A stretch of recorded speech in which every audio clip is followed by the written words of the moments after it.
Hello, my fellow gangers.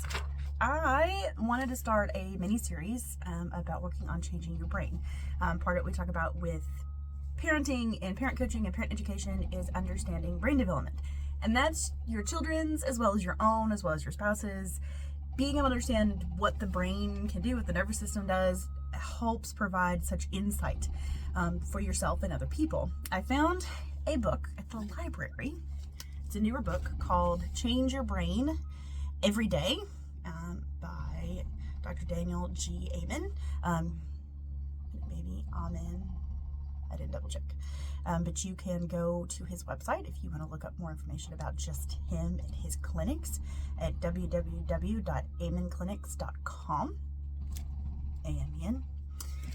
But there are little prompts for every day to try to slowly shape your brain. So I'm going to create a mini series. We'll do like a couple days each day so it doesn't take a whole year to go through this. But I wanted to start with just going over kind of the introduction and what he talks about. One of the first quotes is, "You are not stuck with the brain you have. You can literally change your brain." It's called neuroplasticity. I've talked about it some, I think, before. If not, I'm sure I will talk about it again. But, you know, we know the brain kind of controls everything you do and everything that you are. And so much of it is subconscious. I think 95% is subconscious. 95% is built on situations that have happened over and over again. Your brain has learned to adapt and respond and react to these things, that it does it, you know, kind of on autopilot. At least we are not conscious of it. The idea behind this book is to help boost memory, mood, focus, sense of happiness and peace, which we are all probably looking for a little bit, and just find a way to be kind of the master of your brain and start training it to do more of what you want it to do, trying to get out of some of the old patterns you may be holding on to, which affects your relationships, which affects your overall being and affects how you parent. And it also kind of helps you understand potentially maybe what's going on for your child. So it all is kind of full circle. Through the book, like I said, there's daily practices. Each one requires you to kind of look into something else. We're going to go over each of those. Like I said, I'll do a couple every day so we don't actually have to do this for the whole year. You can spread them out if you want to, but you have the information before the end of the year. Like I said, Dr. Amen, I should probably look that up for future, wrote this book. He has been doing this for several decades, as working with clients of all ages through different traumas, depression, anxiety, etc., etc. And has also been working with a scan called SPECT, single photon emission computed tomography. So it's very specific, very precise brain scan. They use it a lot for Alzheimer's and dementia, and they're slowly learning how to use it for trauma and other things. What he has discovered over the last 30 plus years, they've built a database of lots of different scans from lots of different people across ages, race, nationality, all those things, and are able to start using some of these scans to understand some of the mental health and some of the mental awareness. If it's been used to help modify medication for people to see what would work and what wouldn't, you can kind of see what parts of the brain are lighting up, what parts aren't, and how, you know, you can start changing some of those pathways.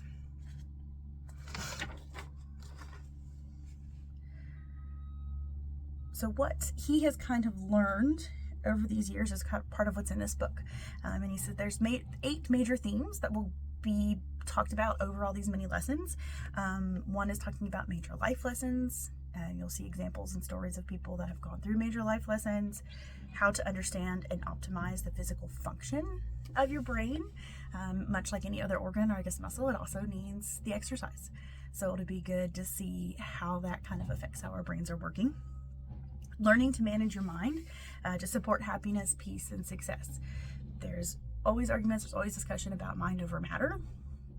So we're going to kind of see maybe how much that helps, how much that changes to have kind of control over what your mind is doing and not necessarily going back on what it's doing now if you want to change it.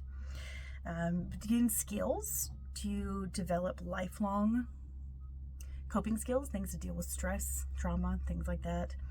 Another theme is you're going to being able to use your brain to improve your relationships. Again, relationships go from your spouse to your children to your friends and with yourself. It's still a relationship. It's still figuring out how to communicate and understand and build upon that. Develop a sense of meaning and purpose that informs your actions every day. I think when we get to day one of the first things is to kind of to stop and pause and think about what you're doing. And even that's a lesson in itself, because like I said, 95% of what we do is subconscious. We do it. Our brain has just learned to function the way that it has based on repetition, based on things that it has dealt with in the past, the lessons that it's learned. So to be able to even learn to take that minute, 30 seconds, 60 seconds, 5 seconds to go, okay, I want to do this, is a huge lesson in itself. There's also going to be some discussion in the book about brain-focused nutrition. I have not gotten to that part yet, so we'll see how easy it is to implement that or how hard it is to implement that, and we can kind of talk about what's been working for you and what hasn't. I think he's going to talk about food probably you should and shouldn't eat, as well as different supplements and things. The last major theme in the book is condition-specific wisdom. So dealing with past trauma, anxiety, depression, addictions, ADD, etc. So another major theme of that is dealing with some of those things. Again, this is what our brain has learned. This is what our nervous system has learned, is based on either if we've had depression, how we kind of view life through that lens. If we have anxiety, how we view life through that lens. Or maybe why we developed depression or anxiety, because of different traumas and situations that our brain has learned to adapt and survive. So each day is a simple practice and a new habit to try. Questions, meditations to help change your brain and its life trajectory. Quote from the book. Again, that's what each daily lesson is about, focusing on something different. He did do some of this in collaboration with a Professor B.J. Fogg and his sister Linda Fogg Phillips. And what they learned, there's 3 things to change behavior. So this is something to remember as we go through some of these things, that one of the things that happens before you start changing a behavior is you have an epiphany of some sort. You know, we have those moments where people maybe, especially if they're like an addiction, they have that moment they hit rock bottom. That is still an epiphany of, this is not what I want. Or you do something and go, oh, this is exactly what I want. This is what I want to do. Having that moment is one of the first things to start saying, you know what? I want to change something. A change in the environment. And that can be what you're surrounded by and who you're surrounded by. So as we go through this, it'll be interesting to see if some people want to start a discussion about potentially what they've had to change in their environment. Have you had to step back from certain people? Have you had to set new boundaries? Have you found new people to include in your circle to help with this? Have you found that you need to take more time in nature? Have you found you need to turn the TV off? Have you found you like listening to the radio? Do you find that movies relax you? Whatever, right? Making those changes, whether it's a permanent change, a short-term change, or something you can add in, that's all part of changing the behavior. And one of the last things is taking tiny steps to change tiny habits. So again, I think that's why he broke down this into, daily little doses. And again, I'm going to try to do the videos where I do 2 or 3 each day, just so you have the information, but you are welcome to do them daily. You're welcome to do as many as you want in a day. It's what fits best for you. And one of the last things he says is you're going to focus on a few simple ideas, right? And focusing and changing just tiny habits at a time. And it's as simple as taking, like I said, those 5, 10, 30, 60 seconds before making a decision to stop and pause. And the question he wants you to ask yourself is this good for my brain or for bad for it? And you need to answer the question with the information you have and love for yourself and potentially people around you, depending on what that question is or depending on what you're asking. Is this going to help shape my brain the way I want it to?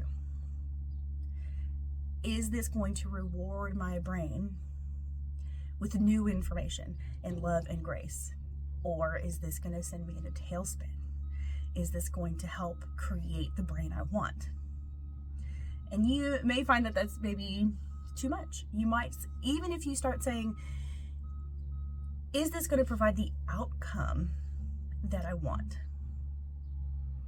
Is a step in the right direction. So just those tiny little things, taking that few seconds to ask yourself that question and give yourself time to answer it.